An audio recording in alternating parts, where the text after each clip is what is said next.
From an early age, Grand Junction's Paul Brown championed golf on his side of the state. He has done it as a superlative amateur player, as an administrator, and as a volunteer coach.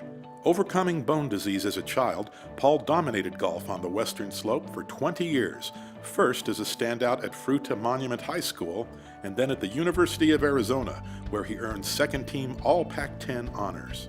Paul Brown has the finest golf grip I've ever seen. When he puts his hand on a golf club, you can tell he knows what he's doing.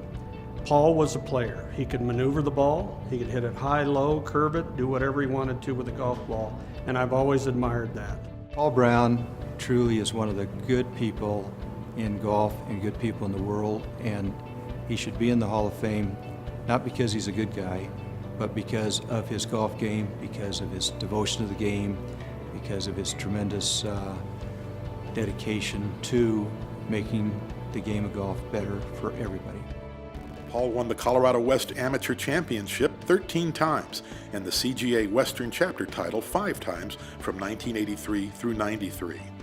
He has been low amateur in the Rocky Mountain Open 10 times. He won the event's overall title in 1987, becoming the last amateur ever to do so. Paul's accomplishments on the course rival those off it.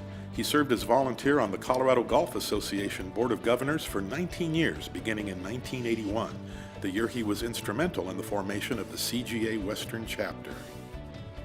I think probably my fondest memory of Paul is the year that he won the Rocky Mountain Open as an amateur, and he was the first amateur to ever do so.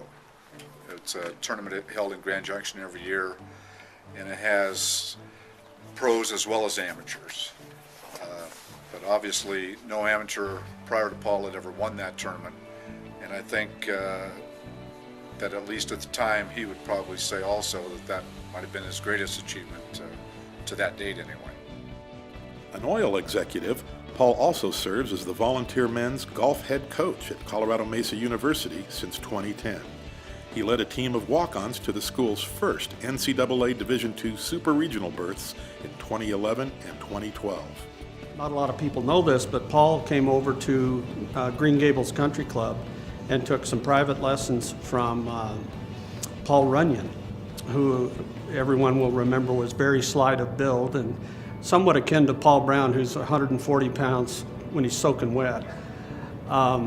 But Paul Runyon was probably known as the best short game player in the professional during his era. Paul took some lessons from him, and the nickname of Paul Runyon it was Poison. And you may or may not know that for some period of time, Paul Brown adopted the name of Little Poison. And I think that speaks volumes about the quality of the guy's short game. The memories of Paul Brown are this: he always played in a manner that you didn't really notice. But when you got out in the fairway, he was always 20 yards ahead of you.